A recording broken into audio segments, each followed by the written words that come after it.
हे भगवान, किस चीज की सब्जी लाऊं? आज तो रसोई में एक भी तरकारी नहीं है और बिना तरकारी की पांचों खाएंगी भी नहीं। कंचन अपनी गरीब सी रसोई को दुख से निहारते हुए अपने कच्ची मिट्टी के आंगन में आती है, जहाँ हरी भरी बेल उगी हुई थी और उनमें पीले रंग के फूल भी लगे हुए थे। अरे, ये तो काशीफल सब्जी की बेल है, मगर मैंने तो लगाई भी नहीं। शायद अपने आप निकल आई है। चलो अच्छा है, इसके पत्तों की तो अच्छी सब्जी बनती है। इसका साग बना देती हूँ, खा लेंगी पांचों। कंचन काशी फल की बेल में से ताजे ताजे पत्ते तोड़कर मिट्टी के चूल्हे पर खाना पकाने लगती है। तभी आसमान में काले काले बादल छाने लगते हैं और मानसूनी हवा चलनी शुरू हो जाती है। हे भगवान, कितनी जोर से पछवा हवा चल रही है, चूल्हे में आंच भी नहीं लग रही। बरसाती हवाओं के चलते बार बार चूल्हा बुझ जाता है, तो वहीं घर के अंदर उसकी पांचों भूखी बेटियां आशा, आंचल, बबीता, पूजा, गौरी अपने अपने खाली प्लेट लेकर बैठी हुई थी। भूख के मारे मेरे पेट में तो चूहे दौड़ रहे हैं, पता नहीं खाना कब बनेगा। मुझको भी बहुत तेज की बुक्कू बुक्कू लगी है। आज तो मैं पुले 2 कलछी चावल खाऊंगी। ये सुनकर चौथी बहन आंचल चिड़चिड़े लहजे में बोली, सारा खाना तू अकेले ही हड़प जाएगी तो हम चारों और माँ क्या खाएंगे? वही तो, जो ऐसा तो पेट है तेरा, 2 कड़छी चावल खा जाएगी। पहले कितना सही था, जब ये माँ का दूध पीकर रह जाती थी, तब हम चारों बहनों को पेट भरकर खाना तो मिलता था। लेकिन जब से ये भी खाना खाने लगी है, हमको थोड़ा थोड़ा ही खाना नसीब होता है। गरीबी के चलते गौरी, आंचल और बबीता नन्ही पूजा के खाने पर कुरकुराने लगती हैं। तभी चारों में सबसे बड़ी आशा उन्हें समझाती हुई कहती है, ऐसे नहीं बोलते, पूजा हमारी छोटी बहन है। तुम लोगों को पता है, इसे थोड़े अनाज के लिए माँ जमींदारों के खेतों में दिन दिन भर भूखे प्यासे काम करती है। पिताजी तो कमाते धमाते भी नहीं है, हमारा पेट माँ ही भरवाती है। पांचों बेटियों में आशा ही अपनी गरीब माँ की मेहनत और कष्टों को समझती थी। कंचन किस्मत की मारी वो गरीब माँ है जिसकी शादी रमेश से हुई। रमेश को बेटे की इच्छा थी, मगर उसी गरीबी में कंचन को 5-5 बेटियां हो गईं, जिसकी चिढ़न में रमेश कमाना छोड़ देता है और दारू के नशे में पड़ जाता है। मजबूरी में कंचन 100 रुपए 50 रुपयों के लिए जमींदारों के खेत बोने का काम करती थी, ताकि वो अपनी 5 बेटियों का पेट भरवा सके। थोड़ा थोड़ा करके वो अपनी 5 बेटियों को खाना परोसती है।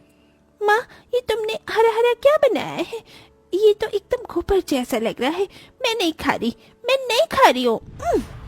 मुझको भी नहीं खाना, नहीं खाना। मेरे लिए आलू की सब्जी बना दो। तुम हमको हमेशा ये घास फूस खिलाती हो माँ, कभी हमारे लिए पागल पनीर नहीं बनाती हो? उसे पागल पनीर नहीं, पालक पनीर कहते हैं, तोतली कहेंगी। एक तरफ जहां गरीबी मुंह बाए खड़ी थी, वहीं अपनी बेटियों के मन में अच्छा अच्छा खाना खाने की ख्वाहिश को देखकर उस गरीब दुखियारी माँ का बहुत दिल दुखता है। मुझे माफ कर दो मेरी बच्चियों, मगर मैं क्या बनाती, घर में एक भी सब्जी नहीं थी, बस यही था। कोई बात नहीं माँ, हम ये भी खा लेंगे, ये भी तो खाना ही है। अच्छा, तो मैं खेत में जा रही हूँ, बारिश का मौसम है, तुम पांचों घर में ही रहना। इतना कहकर कंचन भूखे पेट जमीन में आकर खेत में बुआई करने लगती है। तभी जोर जोर से बादल गरजने लगते हैं और बारिश शुरू हो जाती है। हे भगवान, इंद्रदेव को भी अभी ही बरसात की फुहार लगानी थी। जमींदार जी, इतनी बारिश में खेत की बुआई कैसे होगी? मैं घर जाऊं? तभी जमींदार भड़कते हुए बोला, इसी बारिश में बीज बोने से बीज लग जाएंगे, खेत में पानी नहीं भरना पड़ेगा। बदले में आज मैं तुझे 20 रुपए बढ़ा कर दे दूंगा। बारिश के उस मौसम में 20 रुपए ज्यादा कमाने के लिए कंचन लगातार कई घंटे तक भीग भीग कर बीज बोती है, जहां खेतों में भरे पानी में से उसके शरीर में जोंक चिपट कर खून चूसने लगती है। माँ, इन जोंक को छुड़ाना होगा। हे भगवान, मदद कर। जमींदार जी, मैंने खेत बो दिया, मेरे पैसे मुझे दे दीजिए। हाँ, ये ले, अब चल जा। उन पैसों को हाथ में लेकर गीली आंखों से वो कहती है, आज इन पैसों से मैं अपनी 5 बेटियों को भरपेट खिला पाऊंगी। थोड़ा बहुत राशन पानी खरीद कर कंचन अपने गरीब कच्चे मकान में आ जाती है, जहाँ हल्की फुल्की बूंदाबांदी तेज तूफानी भयंकर बारिश बनकर खूब बरसती है, जिस मारे घर की कमजोर कच्ची छत जगह जगह से उधर कर टपकने लगती है। आंचल, गौरी, बबीता, चलो जल्दी जल्दी इन बर्तनों का पानी बाहर उड़ेल कर आओ, घर में पानी भरता जा रहा है। कोई फायदा नहीं दीदी, कितना पानी निकालेंगे घर में से? छत तो जैसे झरने की तरह बह रहा है। सारा खाया पिया इस मेहनत करने में निकल गया।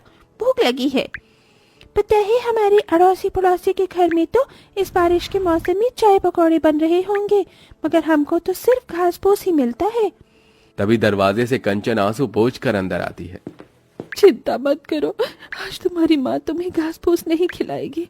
देखो मैं बेसन और चावल लाई हूँ, आज कड़ी चावल बनाऊंगी और खिलाऊंगी और पकौड़े भी बनाऊंगी।